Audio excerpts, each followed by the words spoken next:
jërëjëf honorable député Guy Marius Sagna am na suma benn xarit bu ma doon wax ne dañu formaliser rek sa poste député waaye député nga woon peut-être bien avant parce que député mooy porter revendication yi nga xam ne moom la askanamam taxawu ci kon ñu ngi lay vraiment ndokkeel ci sa taxawaay ci wetu askan bi ak di la ndokkeel aussi ci sa courage physique parce que suivre nañu aussi donte xëy na ca booba temps sax liggéeyuñu woon waaye loolu it doonoon na lu ma marqué parce que nit ki li yaramam mooy li ëpp solo ci moom te gis nañ aussi li nga daj ci vraiment taxawal sénégalais yi ñu ngi la ci ndokkeel ak di la remercier waa FRAPP yëpp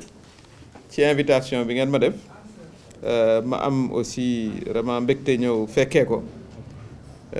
commencé woon nañu liggéey à l'Assemblée nationale nee naa nag suma mandat député boobu ñu confisqué dénk naa la ko voilà incha allahu rabbi bu doon teree wax it jox ngeen ma fii micro maa ngi wax la nga xam ne waroon nañ ko mën a wax Assemblée nationale parce que nag boo newee ci sa réew li am solo mooy taxawal sa askan te rek teg ko ci dëgg li ma dégg fii nag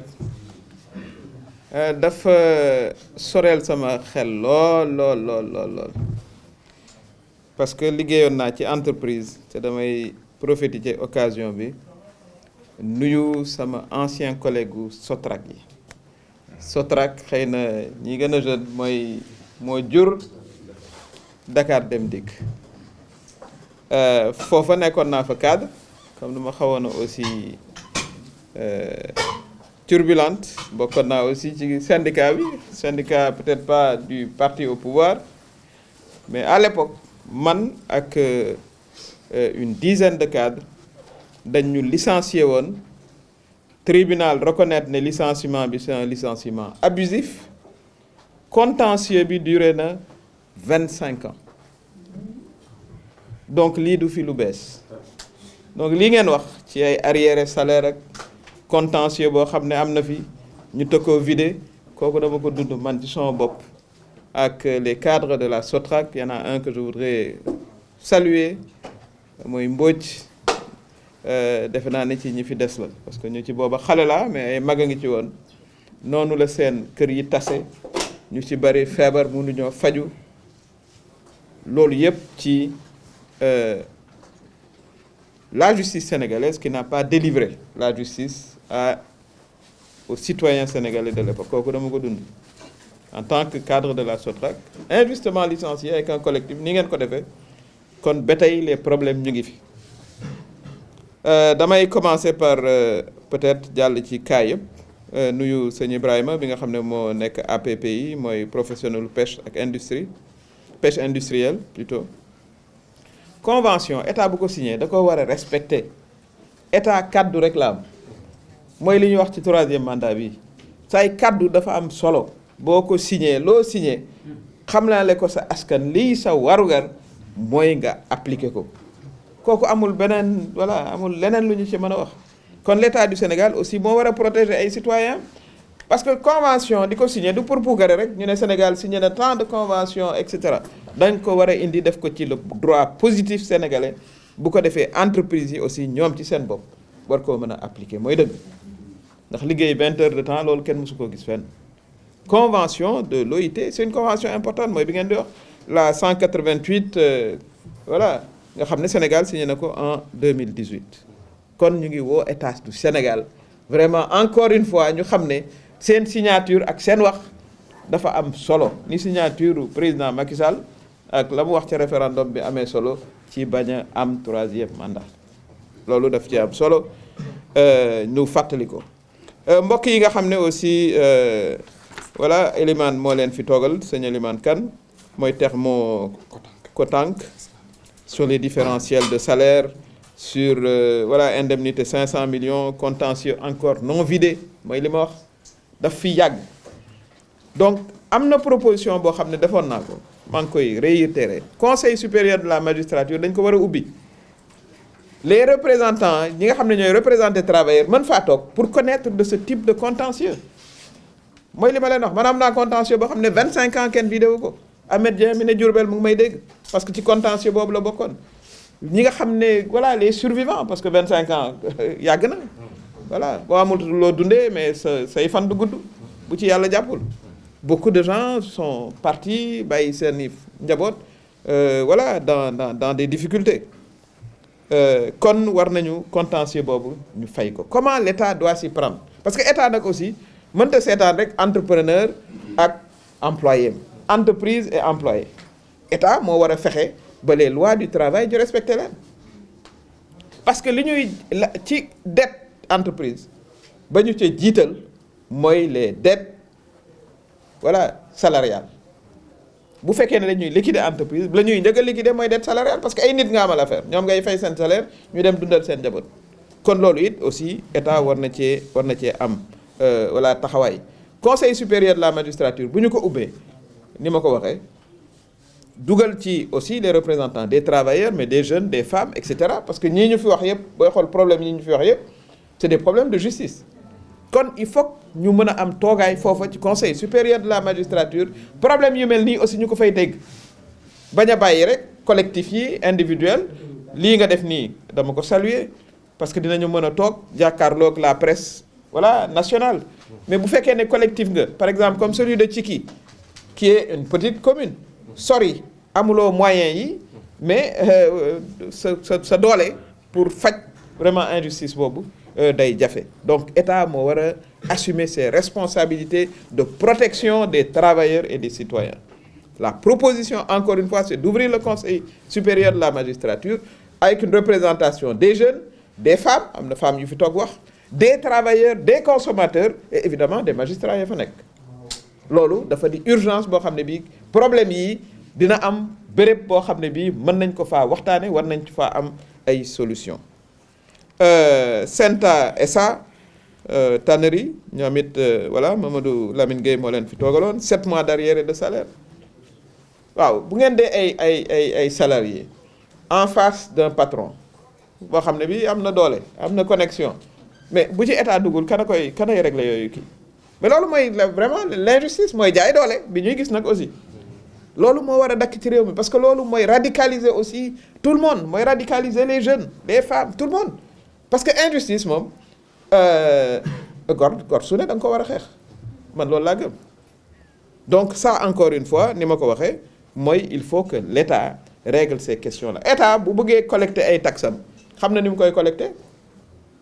État bu bëggee jël ay impôts ci entreprise xam na fa muy jaar ba jël ko kon État bu bëggoon entreprise yi arriérés yi ñu fay ko te du sax nag xëy na mën ngaa am difficulté woo travailleurs yi ne leen bon amuñu recette bu ñu fayee peut-être les arriérés nii la ñu koy échelonner parce que ku nekk tu es raisonnable ku nekk tu es raisonnable mais nañu privilégier la concertation surtout bu amee ay dettes salariales employé bi bari ñëw rek jaay doole maay patron bi tëj naa entreprise bi mënuma laa fay demal fu la neex loolu defarul réew nañu toog waxtaan et puis arriéré 7 mois mais borom après moom lu muy dundee man na expliquer rek ñun ku toogoon rek 7 mois ñu tëj sa compte bancaire ak yu ni mel looy dundee waaw loolu aussi État daf ci war a jël ay matuwaay pour protéger vraiment les citoyens mooy aussi la même chose pour waa EMAP ñi nga xam ne ñoo nekk Pout te Anta Diop toogaloon leen fi wax dëgg yàlla ay arriéré 31 millions borom war na ko mën a fay ndax am na moyen il faut que aussi vraiment au niveau de nos inspecteurs du travail qui sont des fonctionnaires ñoom it foofu lañ leen di xaare vraiment ñu taxaw aussi les salariés dans leurs droits parce que état de droit du rek théorie cas yu mel nii la bi naan état de droit du rek état et cetera mais dafa di citoyen bi boo jàkkaarloo koo xam ne jàpp nga ne moo la ëpp doole waaye am nga ay droits état ñëw taxaw rétablir la dans tes droits il faut que ñu am une conférence du travail cas yi yëpp ñu am fu ñu ko teg foo xam ne fii dañ leen di xool benn par benn pour mën leen a régler et encore une fois mais lii ñuy wax yëpp man dama ko dund directement j'étais beaucoup plus jeune 25 26 ans mais amoon naa ay collègues qui avaient 40 ans 50 ans qui n'ont pas pu retravailler man yàlla dafa def ma retravailler après parce que j'étais jeune mais beaucoup de mes anciens collègues mais ñu ci bëri génn nañu àdduna seen famille tas na et ça dans un état de droit c'est inacceptable.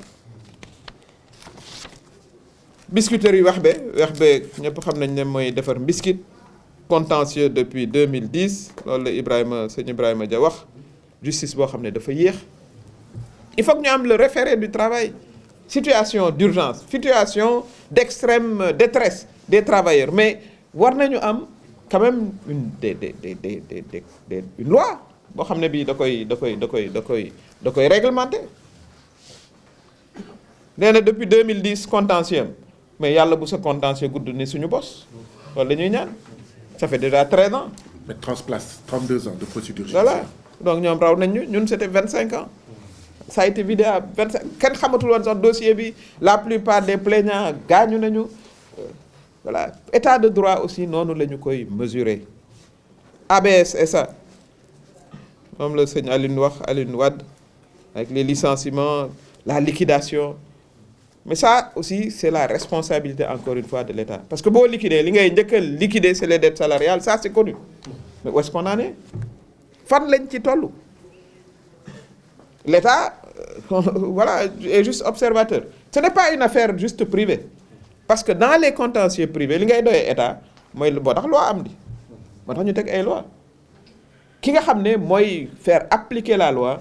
ben c'est l'inspecteur du travail bu weesoo inspecteur du travail mais c'est l'État lui-même à travers le ministère en charge voilà du travail ni ñu fexee ba liquider Air Afrique ba nit ñi rentrer dans le droit et encore am na lu des ci côté boobu kooku xam nañu ko mais bu nu ko defee woon pour ABS ak ñi ci des vraiment doon na mën a nekk man li may bëgg a proposer xëy na loolu dinaa ko wax à la fin Matforce moom la Jacques Sarr wax et licenciement après arriéré de salaire déjà loolu sax moo àndul licenciement ak arriéré de salaire nit balaa nga koy dàq da nga koy fay ay arriéré ba noppi mooy dëgg mais da ngay arriéré de salaire ba noppi licencié et puis ensuite voilà exécution décision de justice yi beneen problème la aussi ci biir ay am justice yor kayit bi mais on ne peut rien faire loolu abus de droit la tuddul leneen société nag boo ci nekkee jaay doole bi yegg ba un certain niveau la ngay am mooy implosion parce que nit ki nag boo ko sësee ba mu ne ci mur bi voilà amatut lu mu lekk njabootam mënalu leen dara mais du ko li koy dese comme voie de recours dootul bari ça il faut aussi que nos États le comprennent et ce ne sont pas seulement des actions privées parce que état li muy wax mooy non c'est entre privé mais bu doon entreprise kon duñu soxla état kon lu ñuy doyee code du travail ak yu ni mel loolu it doon lu am solo les ASP bi ma dégloo Diamako Traoré foofu it sama xol xaw na cee kile parce que man maa présenté woon le projet des ASP quand j'étais ministre de la justice maa ko présenté woon idée bu ñëwee dafay évoluer bu fekkee ne gis nañ ne les ASP sont utiles pour la sécurité de proximité dem nag kenn weranteetul loolu mais il faut formaliser boo demee ba am ministre boo xam ne moom lañ jagleel sécurité de proximité kon kay il faut formaliser en faire une agence en bonne et due forme intégrer ko comme un corps qui participe à la sécurité du pays ni police amee gendarmerie amee armée amee nga am sécurité de proximité recruter ceux qui y sont en bonne et due forme puisque ñu ngi joxe service yoo xam ne ñëpp soxna leen mais pas rester dans la première idée voilà bu doon la création maintenant il faut évoluer maintenant que gis nañ ne vraiment c'est une utilité munoo aussi garder les travailleurs dans des conditions précaires et cetera 50 000 francs loolu yàgg na loolu il y a 10 ans heure bii waroon na nekk ñu formaliser ko ba mu nekk une force aussi de sécurité parce que dañ ko soxla sécurité de proximité pour la prévention au moins pour voilà les activités de sécurité voilà communautaire ak yu ni mel donc loolu it vraiment il est temps que ñu changer le statut comme on a une police municipale on a une gendarmerie on a voilà une police tout court on devrait avoir aussi voilà une agence de sécurité de proximité voilà sécurité de proximité ñu trouver la formulation qu'il faut et puis ñu intégrer leen voilà comme des agents de l'État. Les étudiants de l'USV, promo 6, Serigne Touba Mbacké Diouf, waaw kooku it am na loo soulevé lu am solo mooy la privatisation de nos universités publiques kooku nag foog ñu veiller ci si on ne fait pas attention boo amee xaalis dem université publique voilà ñi nekk ci biir université publique amuñu xaalis mënuñu accéder yenn formation yi loolu mooy un détournement d'objectif ça moom c'est clair. Université publique mais elle doit être publique ni ñu ko tuddee mais su fekkee ne la priorité c'est aussi dans voilà ñiy fay kooku aussi méngoowul ak li nga xam ne mooy li am parce que ñun suñuy impôts yi ñuy jël ñu ciy financer l'université publique c'est pas pour que il y ait en dessous aussi ñuy privilégier voilà l'aspect privé. Li ma saluer aussi mooy li ngeen jàpp ne war ngeen a mën a dem en action de justice et je pense que foofu justice war na leen fa jox dëgg parce que bu fekkee da ngeen nekk 3000 étudiants ñu ne 1000 lañu mën a am master waaye ñu ëlbateku ne waaw amuñu formateurs yu doy waaye on a trouvé des formateurs pour ceux qui payent bon c'est difficile, c'est très difficile à comprendre franchement dëgg nag aussi dañ koy nangu donc je pense qu'il faut effectivement rester en justice pour que le caractère public de l'université soit préservé. Université du Sahel soxna Mariama État du Sénégal na fay ngeen jot seen diplôme loolu amul leneen lu ñu ciy wax yow boo jëlee ay étudiants nga orienté leen ci université bi waaw parce que bëggoon nañu gérer un peu aussi les orientations waaw bu ñu demee ba foofu 200 millions tewul État wu Sénégal nañu fay vraiment xale yi jot seen diplôme voilà mën a dem aussi ci le marché du travail loolu mooy dëgg amul leneen luñ ci war a mën a wax. Serigne Gueye voilà le collègue l'association des handicapés diplômés du Sénégal c'est une question importante boo posé boo xoolee suñu dëkk bi def naa c'est entre 12 et 15% de personnes vivant avec un handicap c'est des citoyens à part entière wax dëgg yàlla malgré le handicap ñu fexe ba am formation li waroon mooy État du Sénégal buy recruter mu ne 12% dama koy allouer aux personnes vivant avec un handicap et qui sont diplômées. Je pense que d'ailleurs une promesse comme telle avait été faite, en tout cas oralement. Donc il faut que loolu ñu appliquer ko. Ensuite waxtaan aussi avec le secteur privé ba ñu mën a aussi ñoom it appliquer vraiment cette recommandation là kooku état ko war a wax sans compter nag le reste faciliter aussi les déplacements faciliter l'accès aux services ba tey rampe de voilà pour chaise roulante amagul tay loolu nekkagul suñu culture boo baree jël bus mu nekk une difficulté et cetera donc ça aussi dafa du rek carte égalité des chances loolu benn ci pàcc yu bare yoo xam ne yi les personnes vivant avec un handicap soxla nañu loolu dafa am solo sans compter aussi mënu wax à propos des personnes vivant avec un handicap sans parler aussi de l'handicap mental pour lequel très peu d'investissement est fait on a juste une école je pense Talibou Dabo enfin une école voilà or on a des enfants qui sont sur l'ensemble du territoire yoo xam ne war nañu am une réflexion boo xam ne le système scolaire classique daf leen di ubbil aussi un espace particulier pour les enfants qui sont challengés comme on dit les enfants qui ont des besoins spéciaux noonu lañ leen tuddee sax kenn du wax sax les enfants vivant avec un handicap mental wala yu mel noonu les enfants qui ont des besoins spéciaux war nañu am dans notre système voilà scolaire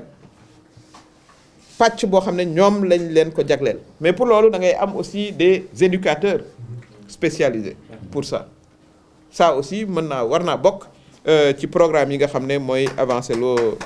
loo suñu réew important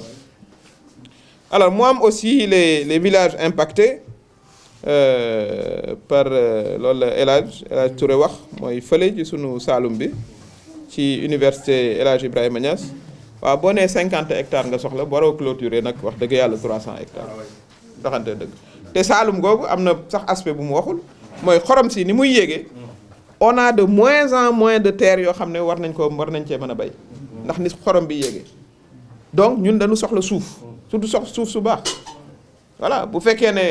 arrêté nañu mur bi li gën parce que jàmm moo gën ay mooy wax dëgg yàlla ñu jàppale agriculteurs yi yem ci 50 hectares yi nga xam ne valoriser guñ sax 50 hectares yi kon lu ñuy tëjee 300 kenn valoriser wul 50 yi pare guñ ci donc loolu aussi day doon ay logique parce que lu ko may logique d'accaparement lay niróo et ça il faut lutter contre cela kon ñu ngi woo vraiment les autorités là mooy ñu joxe des instructions pour que ñu libérer espace boobu Saloum bay lañ ci xam man gisuma nag kuy bay te yoroo suuf dana jafe donc ça également El Hadj ci wàllu woowu ñu ngi am solidarité ci action yi ngeen di mener comme au moins arrêté nañ la construction du mur il faut que vraiment ñu éviter l'affrontement dans nos terroirs sur des questions foncières loolu dafa am solo dama ci profiter pour wax ne aussi suufu Sénégal war nañoo xoolaat nu ñu koy gérer l'État est propriétaire du domaine national maanaam état moom suufu Sénégal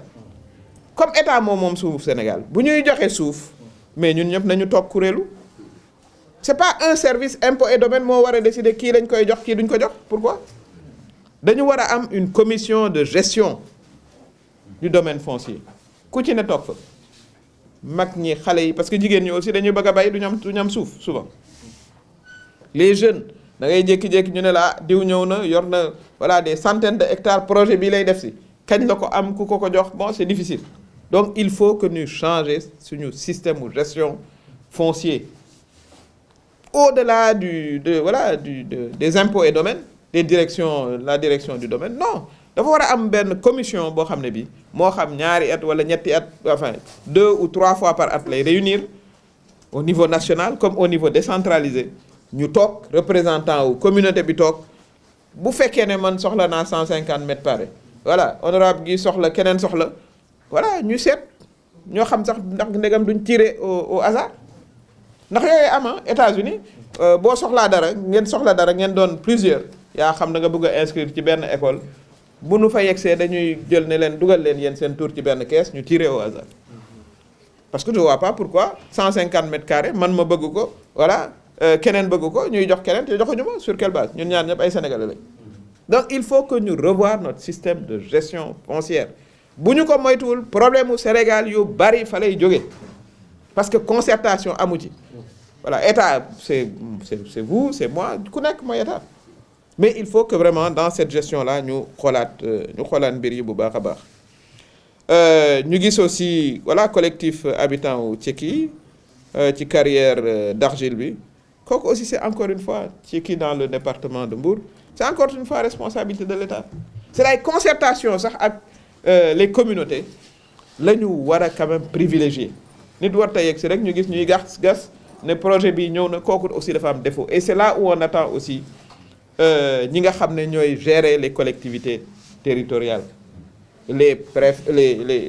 présidents de conseils départementaux les maires dañoo am responsabilité ci yu mel noonu ku ñëw ne da ngay ut carrière mais na nga joxe garantie ne environnement bi di nga ko protéger na nga joxe garantie ne amul risque pour la santé ak yu ni mel kooku ki nga xam ne nag moo war a taxaw ci wetu population yi mooy ki population yi fal mooy les maires les présidents de conseils départementaux et évidemment l'État ça c'est extrêmement important te problème bi nga indi ci kii bëri na fu ñu koy dégg newuñu investisseur bu mu ñëw kenn waxul loolu parce que loolu lañ lay tontu waaw mais il faut que ñu investir dañu soxla ay industrie et cetera waaye industrie boo xam ne day mujj rey ña fa dëkk aussi loolu kenn soxlawu ko ça aussi il faut que ñu veiller à ce que la préservation de l'environnement l'impact sur la santé ñu jël ci ay matuwaay waxtaan ci aussi ak population yi dafa am solo ba noppi nag ci projet yooyu ñuy employer doomu communauté ya fa ne kooku beneen problème lay doon aussi ñu ngi doon waxtaan ak voilà ñoo xam ne ñu ngi ci benn mine vers Kédougou mais loolu la ñëpp di kaas ne voilà ñun suñu doom yaa ngi fi toog xamuñ ñan ñooy liggéey ci mine bi ça aussi doon problème yoo xam ne yi war nañ koo xool bu baax voilà ca Gandiaye moom la Mohamed wax waa toog nag ba poste de santé bu ñu tabaxoon nag nit ñi naan waa kañ lay pare ba ciy waaj a marche loolu franchement war nañ cee jël ay matuwaay pour que le poste de santé soit équipé et soit terminé. C'est pour ça que la question du rapport sur la Covid est une question mais scandaleuse xam nga population yi rang naan suñu poste de santé bi war nañu ko terminer ñu naan 600 milliards gestion ba kenn xamul nu ko defee voilà c'est ça loolay metti xolu nit ñi aussi 600 milliards ñu dajale ko pour des questions de santé benn poste de santé ca Gandiaye ba tey jeunes yi war a génn pourquoi équiper wuñ ko pourquoi parewul ça aussi c'est des injustices yoo xam ne yi voilà du tax réew jëm kanam. wax ngeen aussi ci Félix Eau mooy manque ndox mi. Flexo plutôt kooku it beneen sujet la parce que suñu Saalum googu problème mu ndox moom dafa doon problème bu tar ndax xorom say yéeg voilà yan matuwaay la ci état di jël nañ ñu wax quel est le plan voilà national hydraulique pour que l'accès universel à l'eau potable ñu mën ko réaliser. ñu ngi ciy déglu le ministre de l'hydraulique mu gaaw def ko fii leeg février parce que après février beneen équipe ay ñëw.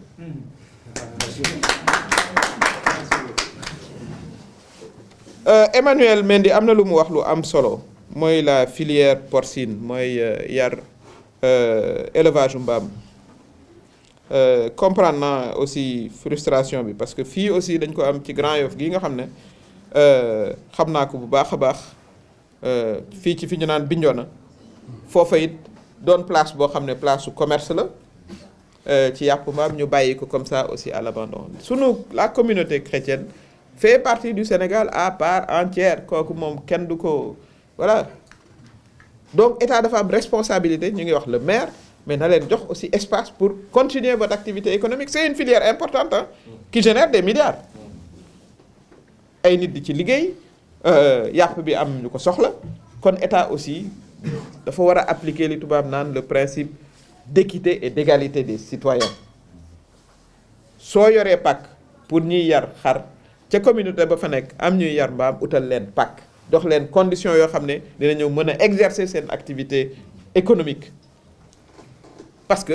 élevage au porc ça fait partie de l'élevage d'une manière générale donc loolu aussi vraiment di lu am solo il faut appliquer l'égalité stricte des citoyens surtout nag bu dee ci affaire koom-koom Joal Fadiouth ak Alioune Bakhoum ci parcelles yi mooy li ma wax sànq rek gestion wu foncier bi bu nu ko xoolulee fa la problème yu bare di jóge ci Sénégal man dama jàpp ne suuf bu ñu koy séddalee comme ñoo bokk suuf bi commission ba fa nekk ku ne da nga faa war a toog ba loolu laa jàpp te ju mu ñu xasee ba jox parce que là y a li ñu naan la continuité de l'État bu dee amoon ngeen délibération mais sinon du sotti bu dee délibération bu ñëw bu dee maire bu bees ñëw ne bale bokkatul kon voilà donc y a li ñu tuddee la continuité de l'État loolu it ñu vraiment xool ko pour que vraiment ñu éviter les tensions au niveau communautaire ñi yor seen titre ñu jox leen ko évidemment ñu veiller à ce que les zones aussi soient des zones habitables loolu it aussi ci la bokk bu fekkee ne ci li ma jàpp dafa ne xëy na zone bi c'est pas habitable ku yor ñi nga xam ne yor nañ seen titre kon municipalité bi am na obligation yóbbu leen ci zone habitable parce que def naa argument boobu la mooy zone bii dafay taa waaw mais kon yor nañ délibération te mairie la 300 yooyu balaa ñuy joxaat ñeneen ñun nañ ñu jox foo xam ne fii fa la ñu mën a dëkk donc toutes ces questions honorable député ay question wu justice la question de justice sociale la question wu équité la question wu fexe ba ñi nga xam ne aussi seen doole bariwut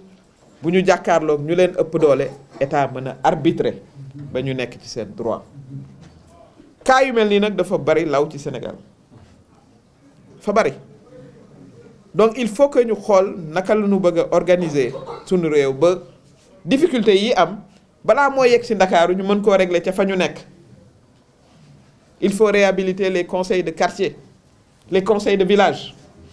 joxaat leen seeni prérogatives gestion suuf gestion environnement gestion voilà question de santé d'éducation defe naa ne il faut que parce que ñoom seen baat war duñoo xaar rek ba yegg ci Ndakaaru médias nationaux yi di ko jël pour que Sénégal di ko xam il faut que ni ñu yoree suñu réew ni ñu koy gouverner mu changer ñu décentraliser ko pour que la justice également soit décentralisée ku ne fa nga nekk sa entreprise mu tuuti mu rëy boo ci amee droit vraiment ñu fexe ba sa droit yooyu nga am ci bénéfice encore une fois maa ngi am solidarité ak ñi nga xam ne toog nañ lu yàgg seen contentieux du travail kenn vidéo ko nee naa leen man am naa contentieux boo xam ne 25 ans kenn vidéo ko gëmoon naa ne bu ñu toogee ba 2023 wax dëgg yàlla ce genre de question dootul amati donc suma proposition mooy nañu ubbi conseil supérieur de la magistrature invité fa ñi nga xam ne ñoo fay toogal les travailleurs nañ fa toog invité xëy na ñuy toogal aussi les employeurs kooku aussi war naa mën a nekk ña fay toogal les jeunes qui ont parlé ki ña fa toogal les femmes defe naa ne loolooy ñuy may ñu mën a dem vers une justice boo xam ne bii c'est une justice pour tout le monde parce que li nga xam ne moom la nit ñi réclamer mooy la justice pour tous justice nag man yàgg naa ci am ay tolof ni ma waxee loolu noxee contentieux 25 ans bon ak bu mujj bi nga xam ne voilà président Macky Sall moo ordonné voilà ñu expulsé ma de l'Assemblée nationale noonu laa ko mën a tuddee donc bokk naa ci groupe bi ah.